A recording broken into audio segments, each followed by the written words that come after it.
Have you checked out all the new handicappers at WagerTalk? If not, here's your chance. You can take 50% off your first daily or 3-day all-access purchase at WagerTalk using coupon code TRYWT.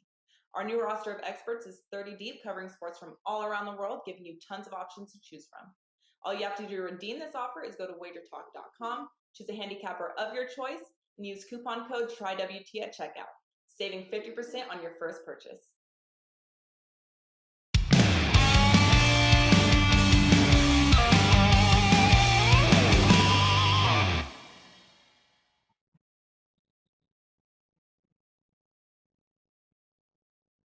Welcome to WagerTalk Today, Friday, December 2nd, 2022. We're already into December, and we've got 4 major sports, and a 5th, the World Cup, brewing all at the same time. Loaded Friday show. My co-host Steve Merrill will join us in just a moment. We're going to have Dave Cokin at the top. He's going to talk about the MAC championship game for tomorrow, Toledo and Ohio. We're going to talk about the total in that contest.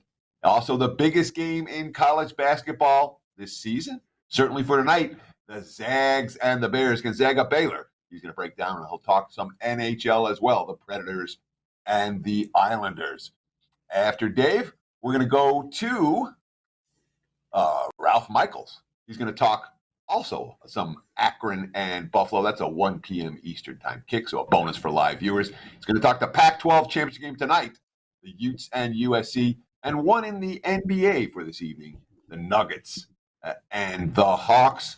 We'll close out the show with Andy Lang. He's going to break down a handful of props for us. He's going to talk Latavius Murray, Patrick Mahomes, and Draymond Green. Of course, my big game breakdown will be on the Big Ten championship game as Michigan takes on Purdue. So loaded football Friday, but it's not just football. Forgot to mention Carmine Bianco. Well, his video isn't in today, but he gave us a World Cup play that I'm sure Steve Merrill is going to talk about in just a few minutes. Steve, how are you doing on this Friday morning?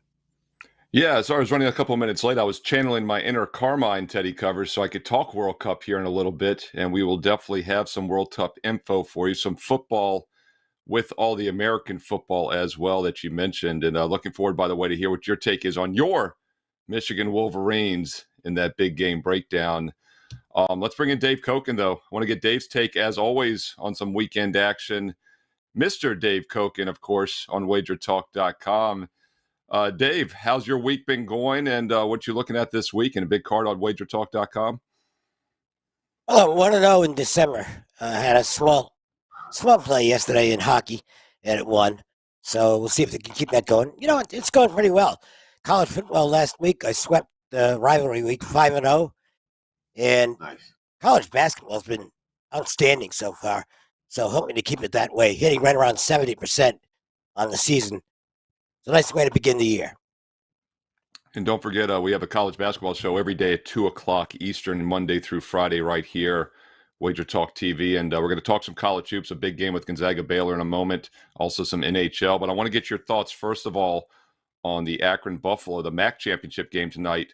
And or actually on, no. I guess this afternoon, right? No, wrong. The MAC final game is tomorrow, and it's Toledo versus Ohio U.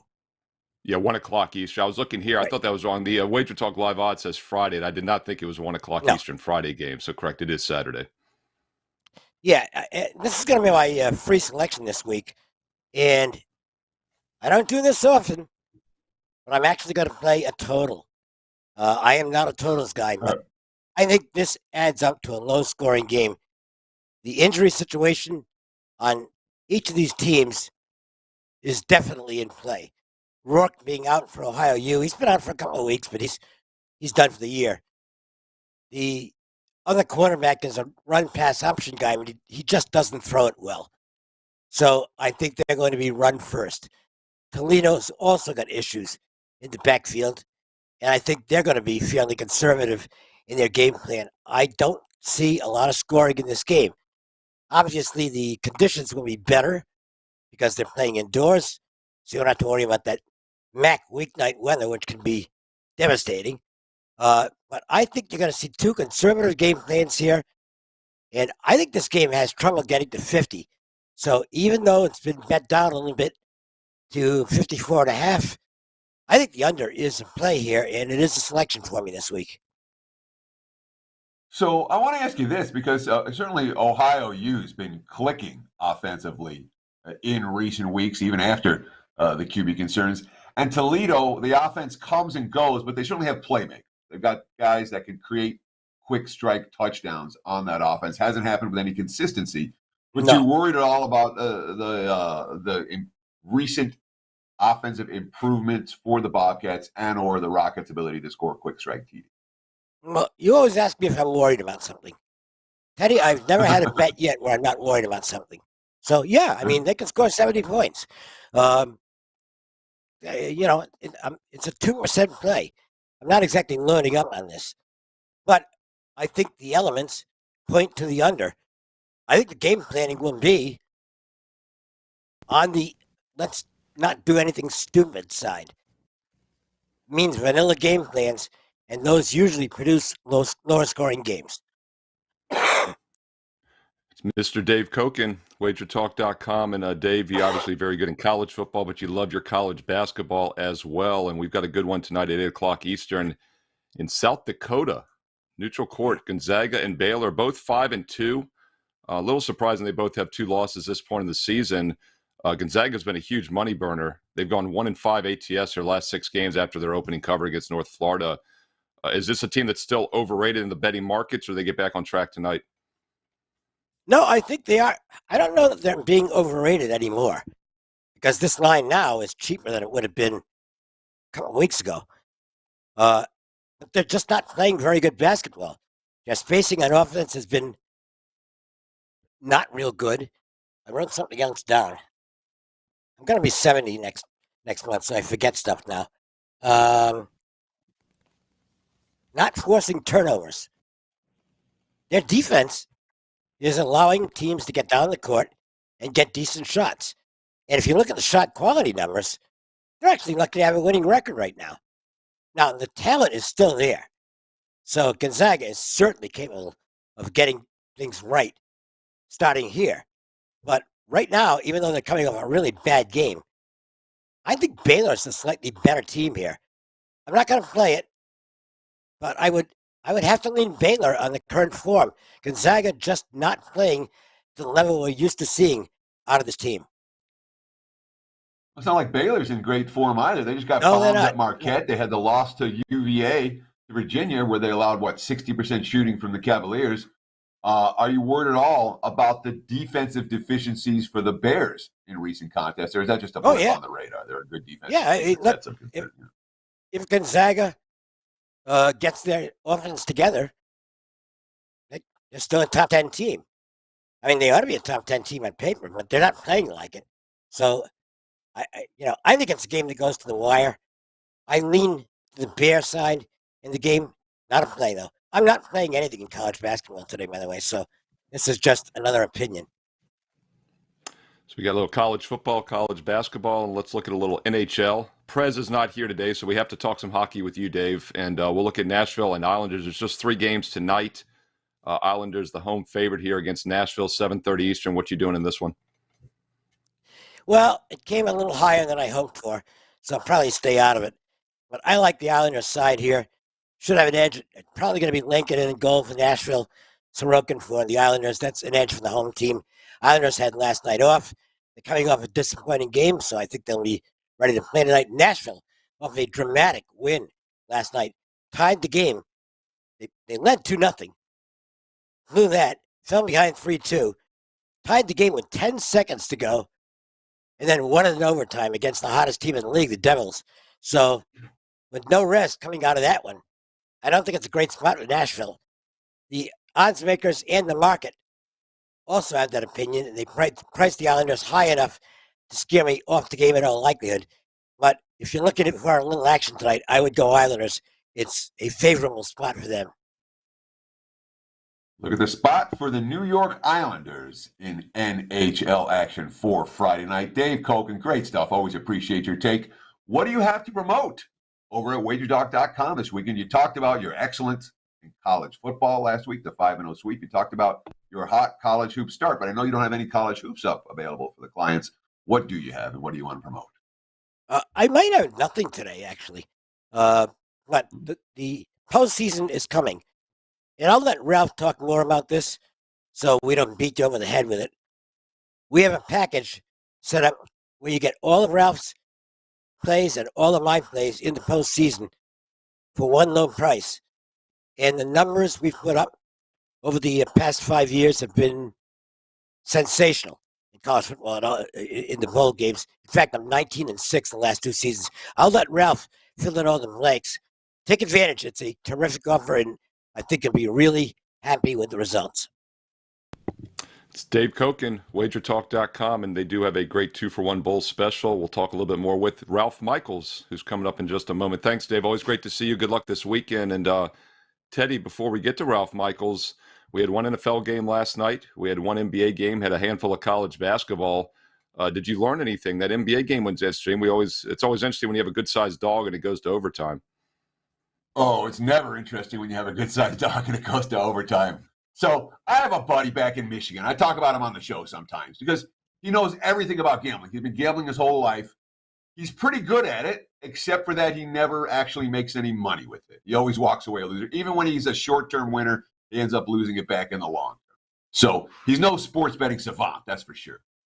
So I have the Pistons plus the points last night. He's a big Pistons fan from the bad boy days throughout the Chauncey and the She days all the way through to today. He's a true fan.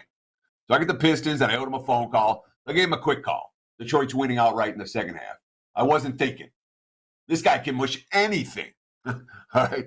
So I get off the phone. The Pistons are up 9 with under 3 to play. 115 to 106. I've got the dog. And you know the drill. You're plus 8. You have the dog in that spot. Just anything but overtime. And what happens? Pistons get outscored 11-2 down the stretch. The game goes to overtime. Even at plus 8, I'm not feeling great about a team that just collapsed, and they're giving up layups to Luka on every possession. The Mavs up 4 in overtime. And then all of a sudden, Jaden Ivey gets hot, and Killian Hayes gets hot, and they both go nuts, and the Pistons win outright anyway. And maybe the whole mush thing isn't real. Obviously, it's not real. There are no guys that are going to kill your plays in between, and that's why I called them in the middle of it. That being said, as Detroit was collapsing, I'm like, I can never call this guy again during a play. Obviously worked out fine. And it's worth noting, he reminded me of a story. I'm going to save it for another day. He reminded me of a story that I'd completely forgotten about. You'll like this, Steve Merrill. Me and Jalen Rose, I'm trash talking him playing Pop-A-Shot, and I beat him by 20 points. True story. I'll tell it another day. I've forgotten about it completely. There you have it. That's what I learned last night. Your mushes can't mush everything. Yeah, Johnny Detroit will enjoy that story as well, I think. That's an old school story for another day. Yeah, Teddy, what are your thoughts? You know, there's always been rumblings because overtime is awful for unders. It's where unders go to die. I forget who coined that. Was it Ralph or Mark? It was somebody coined that phrase. But any thoughts on we should have regulation time? Look, we're going to have a World Cup preview later. I'm going to have Carm's pick for everybody at the end of the show. You know, soccer has regulation time betting. Any thoughts on that for NFL, college football? College football is a mess, too, with all the multiple scores, right? In overtime, that can get really ugly as well. Sure, though, in theory, it's better now with the 2-point conversions, after nothing but 2-point conversion, which keeps the score. We had that 12, there was a 14 to 12 or 16 to 14, whatever, that 4 overtime game earlier this year. 14-12. Yeah. So it does, the current format does deflate the scoring in OT. But I remember once there was a global book that offered overtime protection, 10 cents juice. I think it was 10 cents. So instead of laying 110, you would lay 120. As I recall, and again, this is a long time ago, it did not work out well for the book because no one took it on any of the lines that were non-competitively priced. And every game is a field goal or less. All the sharp money was coming on the overtime protection, shall we say. So it didn't last long. I don't remember it being a particular success, and I'm not confident that the betting markets are about to start offering that now again. It's one of those things that no one's, only the wise guys are going to do it, and they're only going to do it in very specific spots, and it's not, it's the OT protection line. Once in a while you lose a game with an under or with an underdog in overtime. It happens. You suck it up. You don't lay minus 120 every time just to avoid that very occasional defeat, regardless of how much I was sweating when the Mavs were up 4 in OT last night. Yeah, and Ralph Michaels, we'll bring Ralph on, the human database, the PIN, Stat Daddy, WagerTalk.com. And Ralph, I can make an argument it's probably somewhat priced into the line. I mean, maybe every underdog in the NBA has an extra quarter point priced in, although it's probably hard to see that or really research that because it could go to overtime. What are your thoughts on that? Well, I went to the database while Teddy was talking. Going back in the database since 2002 in the NBA, in overtime, dogs have covered 76% of the time. And Teddy, I think Detroit closed +8. I looked at NBA dogs of 7 or more in overtime, 338 wins, 25 losses, 9 pushes. Wow. So a dog of 7 or more in overtime, 93.1%. I probably would have bet less than 6.9% lost. Your thoughts? Yeah, same here. I feel those 25 losses, I feel like I've had half. You've had every one of them. That's a great, but Teddy, no, all seriousness, I was going to make that point as well. I don't remember any of my good beats, but I remember at the beginning of ESPN, they showed that Ohio State Northwestern fumble return. I remember that game vividly from 10, 15 years ago because we had Northwestern. They were covering with the ball on the final play of the game and didn't cover. It's one of the worst beats I'll ever see. But on the other side of that, roughly 49, 50% was a good beat, right? So it is amazing how the human mind works that way. Yeah. Ralph, I didn't know if you had a follow-up. Steve, on the opposite point, I had Boise State against Utah State. Boise State was up early, 17-0, but they were up by 1 or 2. A minute and 5 to go, they were on their own 9-yard line. What do? They break a 91-yard run to go up by 9 or 10. And then on the last play of the game, on 4th and 6, they run a pick 6 back. So 2 touchdowns in the last minute, including a 91-yard TD run. I'll remember that one as a thank you. And it's nice to get those when you're on a 2 and 3 day, because if you go 1 and 4 and lose, it's horrible. You go 2 and 3, and thank God you got one of those lucky wins or fortunate wins again. We talked about that, and that was the lead for bad beats, bad bets, and bad for the books. That was Belk Bowl-esque. Because you talk about they were on their own 9-yard line. Was probably the worst ever. Yeah. Yeah, that's the Belk Bowl. That's the one that we remember. Because you're driving to win. Utah State was driving to win the game before they got stopped. There's a minute left. They're driving to win outright as 17-point dogs and don't cover the spread. Gut punch. Yeah. Guys, they've done research on this in the financial markets. I always use the analogies between the sports betting markets, the financial markets. They show a financial loss hurts 1.5 times compared to a gain. So it's 50% more painful to lose money. And let's think about that. That's why we remember the bad beats more than the good beats, because once again, a loss hurts more than a win. They've done research on this, psychology research, and something to keep in mind when you're on those losing streaks and go on tilt. This is why we don't play catch up, and it's why poker players go on tilt as well. It's a fascinating element in both the financial and the sports betting markets. Ralph, I want to get to the 1 o'clock Eastern game. I misspoke earlier. I was getting all confused because you're looking at the MAC make the write-in game today. Dave had the title game. I got him reversed earlier, but there is a MAC game today at 1 o'clock Eastern that I mentioned earlier, and it's Akron-Buffalo. It's a write-in game. You'll see it on the WagerTalk live odds screen right now. A little bonus for the live viewers, Ralph Michaels. What you doing with this game in about 45 minutes? Well, I gave it out to my all-access clients, and that's why I wanted to mention it here. Look, you have a Buffalo team that's 5-6, win, and they become bowl eligible. On the flip side, what the hell can Akron be playing for? They have 1 FBS win. Well, I'll tell you what, I am actually on the Akron side.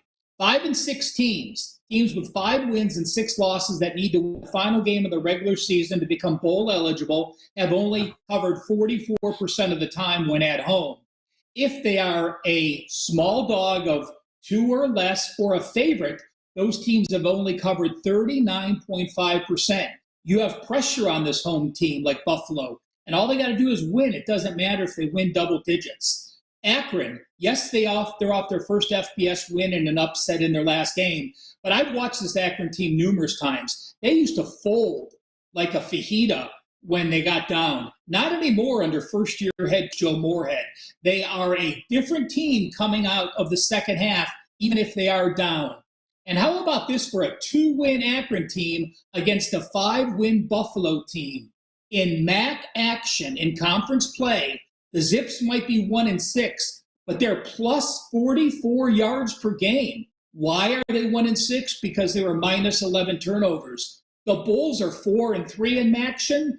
They are minus 11 yards per game. So the one-win team is actually 56 yards per game better than the favorite in this game. I think this line is crazy out of whack. I didn't give it out earlier because there were supposed to be heavy winds. Forecast calls for winds 11 miles an hour now. I like Akron. I actually put a small bit on the money line as well. So you answered my first question because this series history is pretty one-sided. 45-10 last year, 56-7 the year before that, 21-0, 24-6. It has not been competitive between these two teams in recent seasons, but you said this year's Akron squad is different. But info just coming out right now, and again, we said the backup QB going last week for the Zips, but the info, DJ Irons, their normal starting quarterback, a guy who threw for 2,600 yards this season, is not going to be able to suit up today. It's going to be the backup Undercuffler. Does that concern you at all? Undercuffler, 3 touchdowns, 3 interceptions, 8 sacks on the season. He's only thrown for 537 yards, although he did throw for 300 plus in the Zips last outing. Yeah, I would have preferred to have Irons. Obviously, he was listed as questionable. But, Undercuffler has the one-game experience. It was on the road at Northern Illinois, which to me makes a difference. Like I said, the mindset, you look at this defense, though. No one talks about the Akron defense. They held Northern Illinois to a season low, 261 yards. They held Eastern Michigan to 345. They held Miami of Ohio to 268. So, yes, I prefer Irons, but the way the defense is playing and the mentality of this team, they've gone 4-2 ATS down the stretch. They are clearly a bye team for me with Joe Moorhead going into a second season next year. It's a little live bonus for the live viewers, a little bonus content. That game goes in about 40 minutes at 1 o'clock Eastern today, a Friday afternoon Mac Attack. And Ralph Michaels gave you a free play on Akron here for the live viewers. And some of you to join us maybe in show as well. Ralph, bigger game tonight, though, that everyone can catch here on the replay as well, and that's the Pac-12 championship game at 8 o'clock Eastern Friday night. Very interesting scenario here. USC would be better off not playing this game. Maybe they can get some kind of no action on this one for them, and they sneak into the playoffs. But right now, a lot to lose for USC. They have to win to stay in the top 4. They win, they're in the playoffs. They lose, they're most likely out. They are out, in fact. Utah, meanwhile, is the one team that beat them this season. This will be the biggest game of the year for Utah. We saw this line at 2.5 yesterday. It's pretty much holding 2.5 in most spots as well. Looks like maybe we could see that key number of 3 as we are seeing 2.5s minus 15. I believe Caesars does have minus 3 even. So once going to be like Utah, I'd probably wait, try to get a plus 3 at kickoff. If you like USC, I'd lock in that minus 2.5 now. What side do you like in this game, Ralph? Yeah, South Point had a 3 earlier today, and they dropped it back down. Yeah. I want to give you a little TNA first. And I'm going to say this and preface it by saying I'm actually going against these trends, but I do want to share the data with you. When you have same season revenge, like USC has, the team that won the first game is 38, 45, and 3, 45.8%. So the team that won the first game has been a negative in the second game. So the team that lost has won, covered 54.2%. Also, when teams are playing for the second time in the same season, the over-under has gone 25 and 38. So that is actually 60.3% to the under. Now, I share those numbers with you. Remember, it's a small sample size. A few years ago, we only had, 4 or 5 conference championships, and they've grown over the last few years. I actually like Utah and the over in this game. You mentioned that USC has to win to go to the playoffs. That's a lot of pressure. Utah never thought they'd be here. I mean, 4 different scenarios had happened for them to make the Pac-12 game. So I feel they're playing with house money. Who do I think has the edge? I think Utah's defense has an edge facing Caleb Williams. Yes, he should clearly win the Heisman with a 34-3 ratio, but I think they have an edge in the second meeting, more so than Caleb Williams seeing Utah's defense for the second time. And USC has had a historic type team.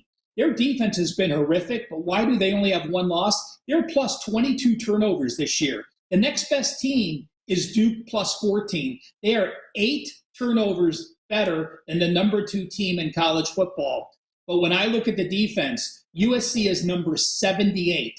they are allowing their opponents 10 yards per game more than they average on the season. And you look at that defense, has allowed 469 yards or more in 4 of the last 6 games.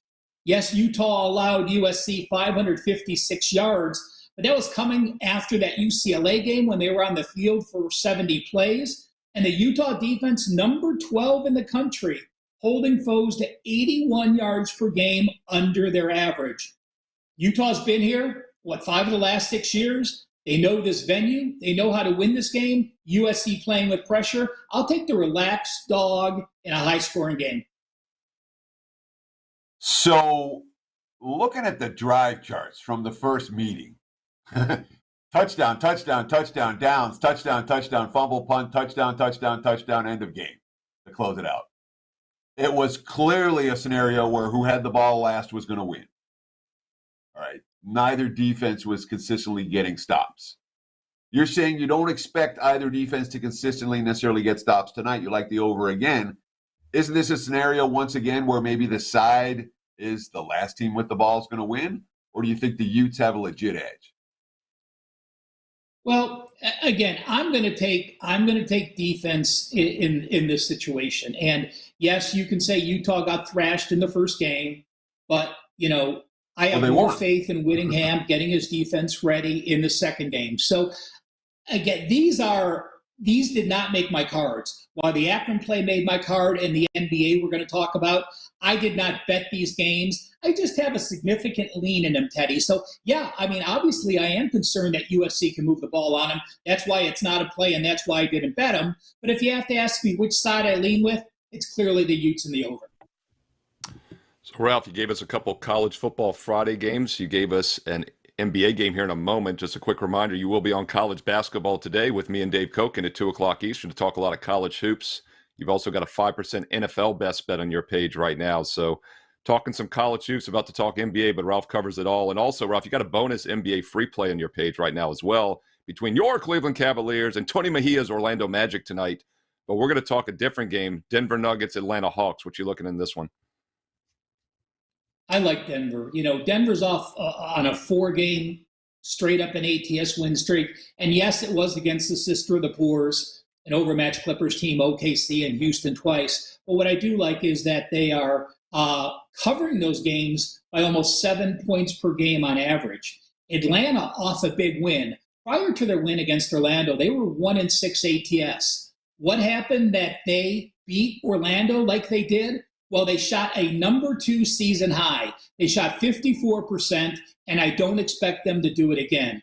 I look at Denver. Again, in that stretch, I'm impressed with their offense performance. Atlanta, 0-5 ATS after a straight-up win, their last 5 performances. And when teams are a home dog, after, in their last game, having a 20-plus point lead at halftime, and they win the game by 15 or more, listen to this record, 40-99, 28.8%.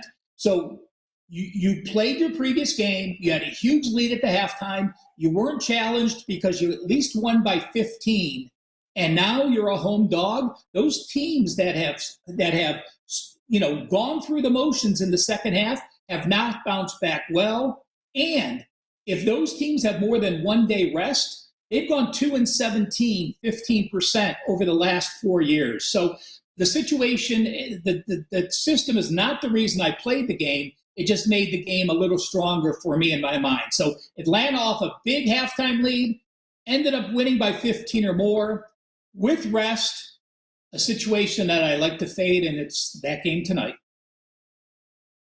So let me ask you this, because I got 2 quotes from Nuggets head coach Mike Malone.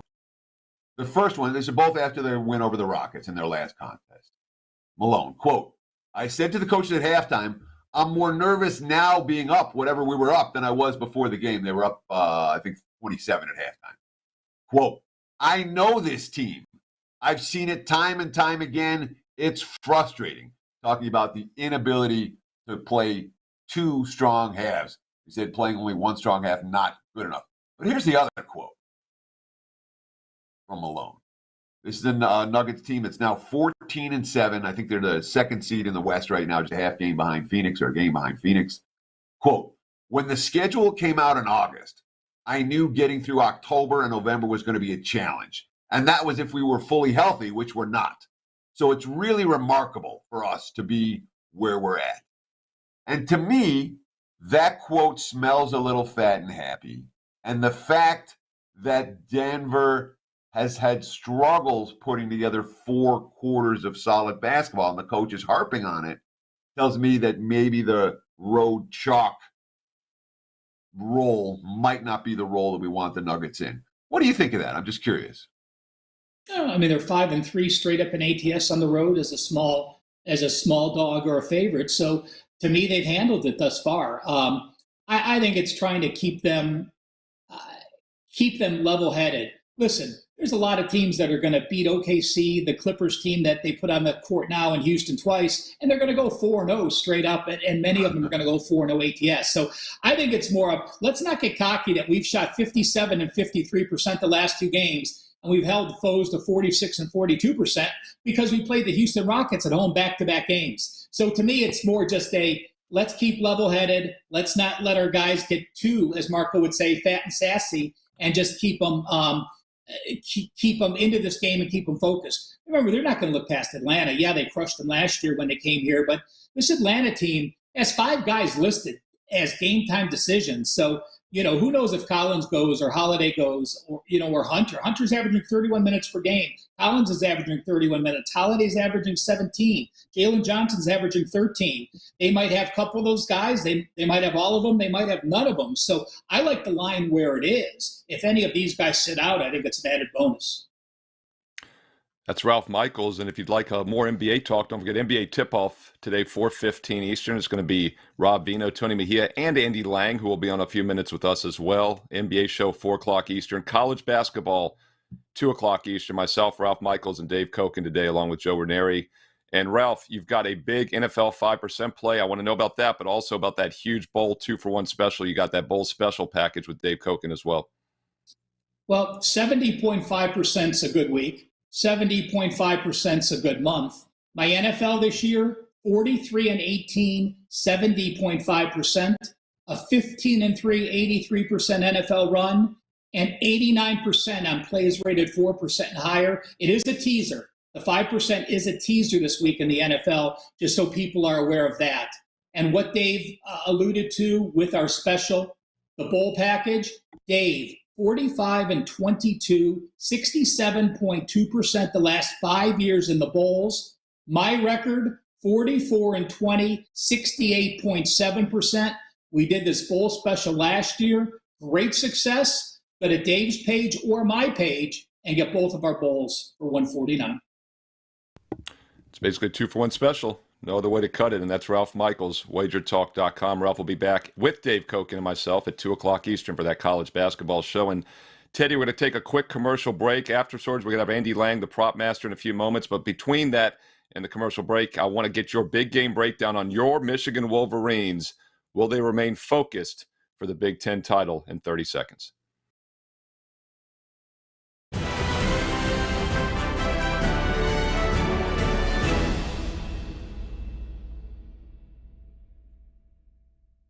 Have you checked out all the new handicappers at WagerTalk? If not, here's your chance. You can take 50% off your first daily or 3-day all-access purchase at WagerTalk using coupon code TRYWT. Our new roster of experts is 30 deep, covering sports from all around the world, giving you tons of options to choose from. All you have to do to redeem this offer is go to WagerTalk.com, choose a handicapper of your choice, and use coupon code TRYWT at checkout, saving 50% on your first purchase.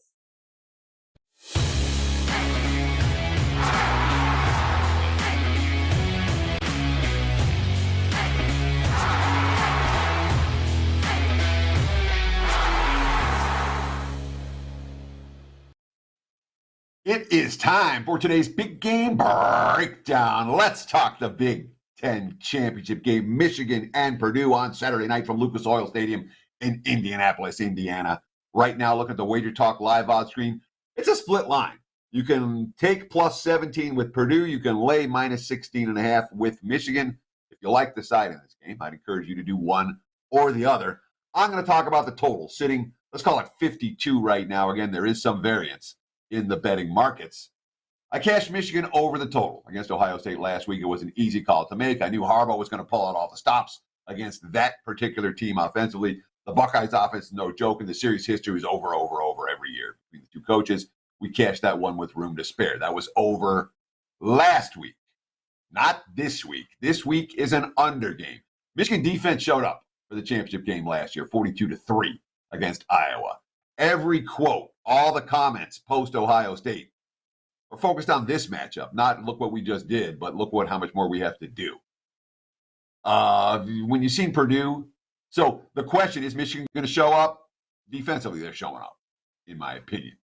Purdue has faced a handful of good defenses this year. Syracuse, Iowa, Minnesota, Illinois. They got 3 versus Iowa. In Syracuse, they had single digits into the fourth quarter. In fact, I used that over in bad beats and 6 Bs on Monday because it was such a brutal beat. The offense didn't work in that game. The offense didn't work against the Gophers. They scored 20. I guess it worked against Illinois, so there's hope. But then the following week, they scored 17 against Northwestern. I do not trust Purdue to move the football up and down the field against Michigan's defense. This is not a fooling around defense. They held Ohio State to 23 last week. Before that, 17 or less, again, for Michigan opponents in 10 of their 11 games. Harbaugh doesn't need style points this week. Not like Michigan wants to run up this score. All right? It's win and you're in. They're banged up offensively all over the place. I think we're going to see the Wolverines run the football, burn the clock with the lead, and this is going to be a relatively low-scoring affair. So look for Michigan and Purdue Saturday night to stay under the total. There's your big game breakdown. Back to you, Mr. Merrill. Yeah, and that game's at 8 o'clock Eastern Saturday night on Fox. The other nighttime game tomorrow is the ACC title game at 8 Eastern between Clemson and UNC. Neither team they're playing for anything as far as top 4 goes. It's kind of a little bit of a lackluster conference championship slate. Like I said earlier, Teddy, teams have more to lose than to gain. Both TCU and USC could basically play their way out. So this is a thought process I just don't understand, Steve. These two teams, Clemson and North Carolina, are playing for a conference title. At the start of the season, their coaches are saying, we want to win the ACC. Even though they're not playing for a national championship, this is their goal. Why? I mean, when people say, well, they're not playing for anything, they're playing to win the conference. I don't get it. I'll clarify. I guess my take on that is that Clemson was top 4 in the betting odds. They were the 4th favorite to win the whole thing when it began. So not being in the playoffs for them is somewhat of a disappointment. UNC, obviously not the case, and they've been playing terrible. I think they've been looking ahead to this game for several weeks, actually, with those back-to-back losses. So, yeah, I get your point there. I guess my big takeaway is Clemson had bigger goals when the season began, so that's why that one jumped out to me. Would be the same thing if Michigan was out of the race in the other game, right? You know, these are teams that had bigger goals. But there's really no team that can play their way in was my big point, because both Alabama, Tennessee, and Ohio State, those three are the two of those three could bump up if TCU and USC lose. I guess that was my big picture takeaway. Weird things sometimes happen this weekend. And teams that come into the weekend 8th in the standings, they get a blowout win, a couple teams in front of them lose, and all of a sudden they're live again for the playoff race. So, you know, even a team like Clemson, who's crushed, no chance. There's always. So you're saying there's a chance? There's a chance. There's no chance because the three teams ahead of them aren't playing. That's my point. That's what's insane about it, though, because otherwise there would be a chance, and Clemson would have a lot to play for here. So I get your point. I think what'll be very interesting to see is if LSU pulls the upset, that'll be the thing that could shake everything up, because it gives Tennessee and Alabama a stronger strength of schedule, because otherwise it's hard to see either them passing Ohio State, who's not playing as well. But we'll see how it plays out. And as you and I both know, one of the reasons we have a 14 playoff for as long as we have is because they like us talking about this crap. So we shouldn't be doing it. But we are getting to a 12-team playoff in a couple years, so it won't matter. It's already locked in. Andy Lang, the prop master. Let's turn our focus to some profitable props. And Andy Lang, once again, will be on the NBA show today at 4:15 Eastern, so you can get a ton of NBA data from him. But let's look at some football props, Andy, and I'll throw it to you. We do have an NBA prop at the end here, but give us some football props to start off.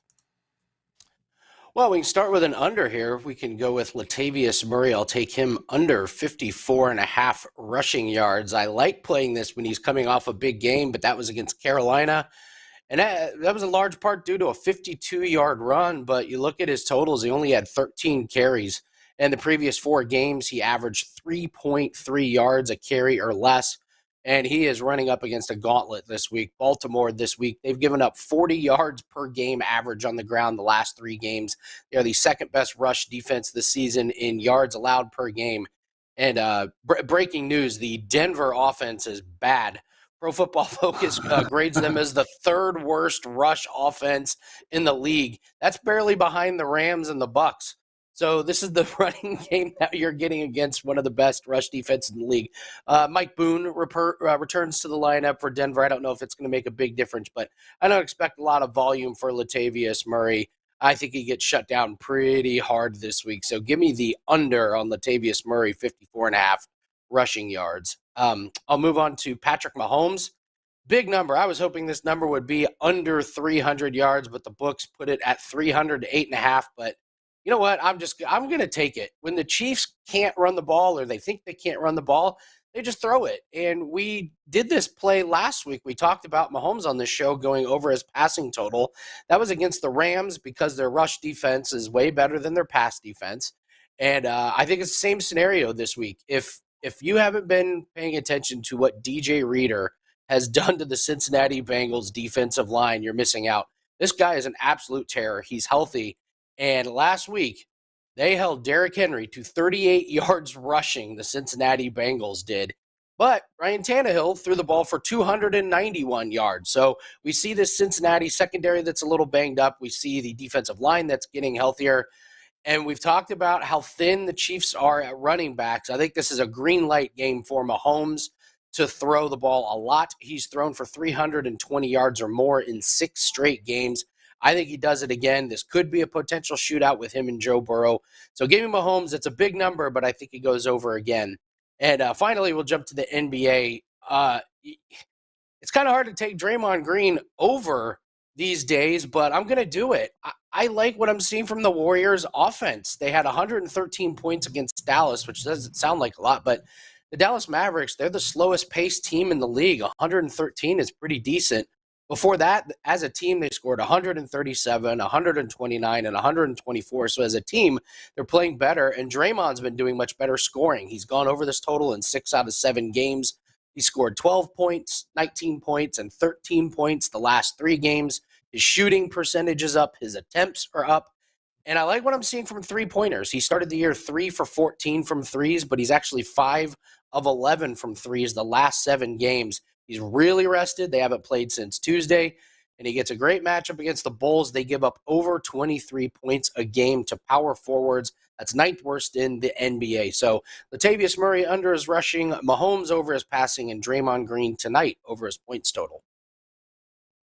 Andy Lang, great stuff. I want to ask you about Mahomes in particular. That's a fascinating game and an interesting handicap. We haven't talked about it much on WagerTalk Today this week.